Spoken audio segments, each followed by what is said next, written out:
राजधानी रांची के हृदय स्थली में स्थित हेहर सरना पहाड़ आजादी के 70 वर्षों बाद भी विकास की बाट जोड़ रहा है। रांची के लोकप्रिय सांसद संजय सेठ ने क्षेत्र के ग्रामीणों के साथ इस पहाड़ का आज प्रातः काल में भ्रमण किया। पूरे पहाड़ के आसपास के सभी क्षेत्रों का अवलोकन करने के पश्चात इसकी विकास की रूपरेखा पर चर्चा किया। सांसद संजय सेठ ने कहा कि लॉकडाउन के बाद झारखंड सरकार के पर्यटन सचिव से मिलकर इसकी चहुमुखी विकास के लिए बात करेंगे। जैसा कि सरना पहाड़ का धार्मिक एवं सांस्कृतिक महत्व है, पर्यावरण के दृष्टिकोण से भी यह महत्वपूर्ण है। इस पहाड़ के विकास होने के साथ आसपास के आदिवासी बहुल क्षेत्रों का भी विकास होगा। साथ ही सांसद ने प्रधानमंत्री के नारे लोकल इज वोकल का भी समर्थन किया। आज हम लोग गांव वाला बहुत गदगद हो गई कि आज हमारे सांसद महोदय इस पहाड़ में मॉर्निंग वॉक के समय निकाल के ऊपर चढ़े हैं और ये पूरा रांची टाउन का मरम्मत दृष्टि देखे। हम लोग के माननीय सांसद संजय सेठ जी हैं और वो ये सब काम में ज़्यादा रुचि लेते हैं। आज वो यहाँ आए हैं तो हम लोग को अब उम्मीद जाग गया है कि ये जल्दी से स्थल को पर्यटन स्थल बनाया जाएगा और हम लोग कोशिश करें इस गांव के लोग भी कि हम लोग अपना श्रम दान करके इसको वृक्ष रोपण करें और यहाँ पर साफ सफाई भी करें। उसके बाद माननीय संसद जी हैं वो जल्द से जल्द हम लोग कहेंगे कि भाई जल्द से जल्द यहाँ पर लॉकडाउन खत्म होता है तो आप पर्यटन स्थल के लिए आप अपना प्रयास जारी कर दें। आदरणीय सांसद महोदय ने इसका भी डिजाइन स्थानीय लोगों की, सबसे बड़ी बात है कि स्थानीय लोगों जो हमारे केंद्रीय सरकार और मोदी जी की योजना है कि लोकल वोकल बने, लोकल से यहाँ से राय ले रहे हैं, यहाँ से डीपीआर बनवा रहे हैं। यहाँ के लोगों की राय से इसका जब विकास होगा तो निश्चित हमारी झारखंड की जो संस्कृति है वो बचेगी। हम सांसद महोदय का दोबारा सबसे बड़ा जो अभी प्रकृति का मार है, प्रकृति से पर्यावरण को बचाना है, इसके लिए यहाँ पर जो वृक्षरोपण का काम होना है उसमें संसद महोदय भी बहुत अपने से रुचि लिए हैं। तो इन्हीं 3 कार्य अगर यहाँ बढ़िया से हो जाए तो निश्चित इस पहाड़ का विकास हो जाएगा, यहाँ का संस्कृति का जो बचाव है वो बच जाएगा।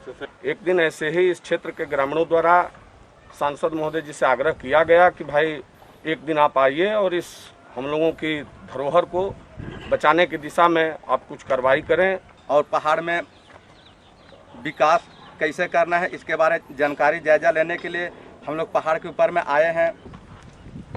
हेहर सरना पहाड़ है, वहाँ एक बार आए तो लॉकडाउन चल रहा है, इससे बढ़िया मौका क्या हो सकता था, उसका सदुपयोग कैसे हो सकता था कि सुबह का मॉर्निंग वॉक भी हो जाए और एक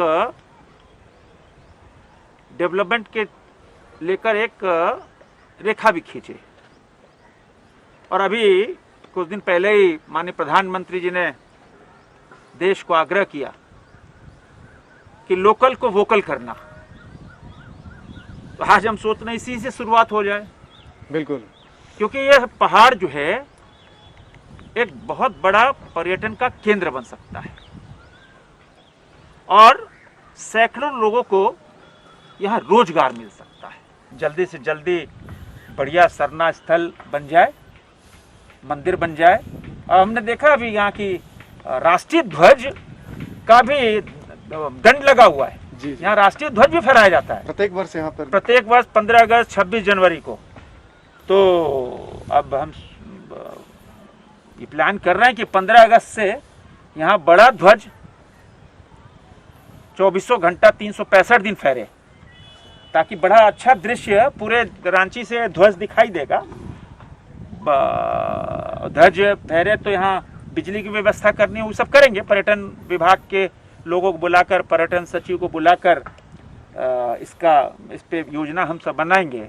और इस क्षेत्र की जनता बहुत आतुर है कि अगर यह क्षेत्र, ये पहाड़ अगर डेवलप होता है तो निश्चित रूप से यहाँ एक क्रांति आ जाएगी और मोहल्ले वाले को बहुत खुदनसीब है कि इतने बढ़िया स्थल, इतनी बढ़िया हरियाली, इतना ऊंचा पहाड़ जहाँ से हम पहाड़ी बाबा के दर्शन कर पाए। कांके डैम, झारखंड विधानसभा, कई अगल बगल तालाब दिख रहे हैं और निश्चित रूप से हम कह सकते हैं कि आने वाले जब बरसात होगी तो अगर पहाड़ी बाबा का आशीर्वाद रहा तो पौधारोपण को लेकर उसी दिन से शुरुआत हम सब करेंगे। कैसा भैया महसूस कर रहे हैं यहाँ पे आकर? हम तो कह रहे बहुत आनंद आ रहा है। और अब तो जब चारों तरफ बादल घिरे हुए हैं, मौसम भी ठंडा है और ठंडी हवा भी बह रही है, क्योंकि आज ही उड़ीसा को तट कर तूफान भी छुएगा और उसका भी कहीं ना कहीं असर रांची में भी दिख रहा है। तो आज बहुत अच्छा दिन था।